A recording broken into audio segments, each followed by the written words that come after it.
After releasing on PC, PS4 and PS5 back in 2020, Bugsnax has finally made its way to the Nintendo Switch. Yes, the kinda bug and kinda snacks are now roaming around on Nintendo's handheld, and your goal is to catch them in your trap.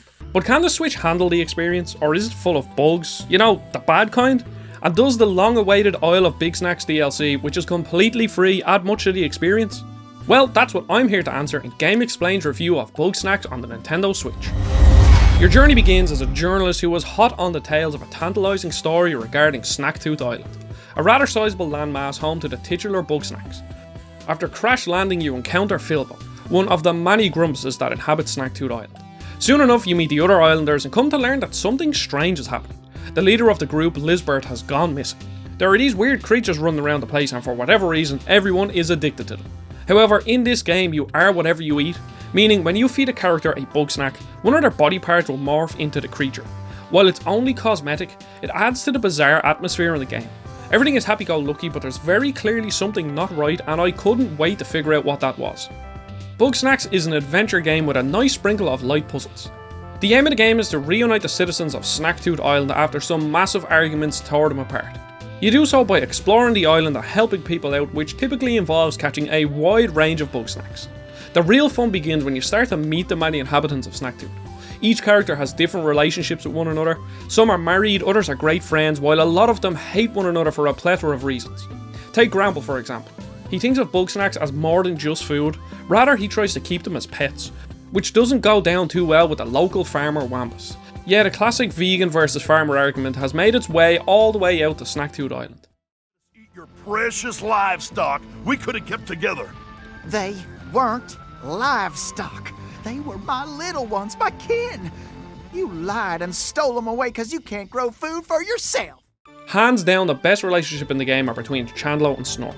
Chandlo is a typical dude bro who speaks like a jock out of an American high school movie, loves to lift weights, and calls everyone bro. Snorpy is a rather anxious, nerdy scientist, but they both have each other's backs, and it was really nice to see. While I could waffle on about the characters and their relationships, I would rather leave them for you to discover, but I love seeing each character progress through their many side quests. When you're done interacting with the characters of Snacksburg, it's then time to head out to the different locations to uncover the secrets of the island and find as many Bugsnax as one Grumpus can catch. Bugsnax is kinda like Pokemon in that you've gotta catch them all. There are exactly 100 Bugsnax to find in the base game, and they have different behaviours, sleep patterns, likes and dislikes. Some can be caught quite simply. Take a Strabi for example. These cute berries toddle along the ground and you simply have to place a trap in its path to catch them. Pretty simple stuff.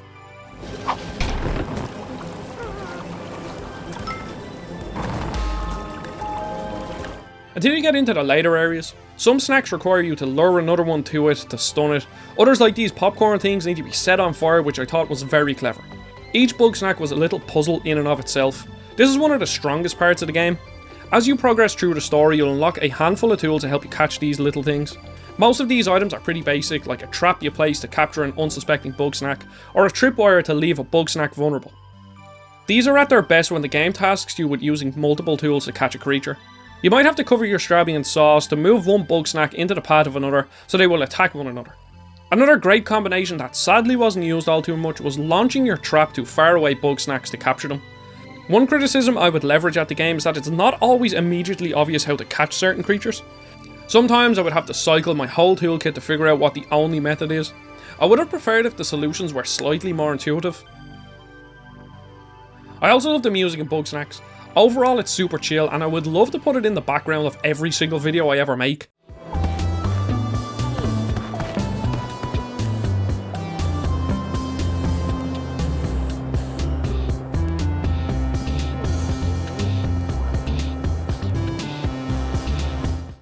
And let's not forget the fantastic It's Bugsnax song that I have listened to at least 100 times, and yes, I know all the lyrics, and if you'd listen, I would happily perform it. All in all, I had a great time revisiting the base game, as I only played about half of it on PS5 before getting distracted, and it offers a complete and unique package by itself. But the Switch version also accompanies a free DLC that's available on every platform. But does it add much to the experience? Well, it adds just enough, but it was certainly shorter than what I expected.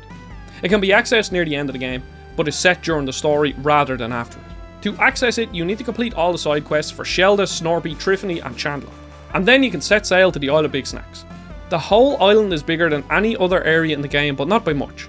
In it there are 11 Bugsnax. The base game's narrative was carried by the mystery of Snaktooth Island, and the Isle of BIGsnax is the same. For whatever reason, the Bugsnax are massive, meaning a run-of-the-mill bunger is now a bunger royale. Straight away, this is slightly more puzzly than the base game. There are strabby mazes that offer a small bit of variety, and the island is littered with torches that you must light to open up certain doors to aid you in catching some of the Bugsnax. I love the designs of these, and the methods of catching them are way more engaging than the base game. Around the island you'll find these jars, throw them at a Bugsnax and they will shrink for a short while, allowing you to capture them. However, you still have to figure out the method to catch them. The combination of figuring out the method, as well as needing a jar on hand, made it more frantic, and I preferred this over the slightly slower gameplay loop of the base game. The mystery was set up very well, and I wanted to learn about the history of the island. However, it ended rather abruptly, which was disappointing. I enjoyed learning more about the characters that travelled to the island with me, but the story of the island itself was rather uneventful. All in all, the Isle of BIGsnax adds about 2 or 3 hours of gameplay. It's a good addition to an already fun game, especially since it's available at no extra cost. The Switch port runs at 720p 30fps, and it's definitely a noticeable downgrade compared to the higher resolution and 60fps of the other versions. Textures and foliage have taken a major downgrade, and the draw distance has been greatly reduced, as pop-in is now extremely noticeable. Luckily though, the game's colourful palette does distract somewhat from these issues. Performance is a mixed bag too. Sometimes the FPS will tank in the open areas, and especially when a lot of characters are on screen at once. Thankfully, neither happens all too often. Oddly, these issues were actually worse in dock mode, whereas the game looks and runs quite nicely in handheld mode. Many of the frame rate issues I just mentioned aren't present, and the smaller screen makes it difficult to notice the other graphical issues. And of course, the Switch OLED screen makes the colours on show in Bugsnax look absolutely amazing. The Isle of BIGsnax is a completely different story though. Firstly, the game crashed 5 times across my playthrough of the DLC. However, there was a patch that could have fixed this. And on top of that, it rains a lot on the island, and the Switch simply can't handle it, making it nearly unplayable at points.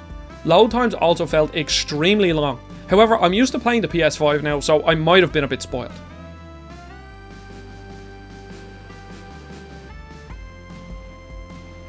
Overall, Bugsnax is very enjoyable. I was engaged in catching the Bugsnax, but the characters and mystery of the island were my favourite parts of the game. From minute one I was curious about what exactly is happening on the island, and the narrative delivered on the weirdness. I fell in love with some of the characters and found myself going out of my way to complete their side quests so I could learn more about them. The DLC is a great addition too. The port itself is exactly what I've come to expect of Switch ports nowadays, with long load times, some serious graphical downgrades and choppy frame rates at times. The wonderful colour is still there, which is great, and the frame rate isn't all too important for a game like this. And I'm glad I got the chance to fully play it on the Switch after missing out on it on the PS5. It's an okay port of a fun game, and that's why I liked Bugsnax on the Nintendo Switch.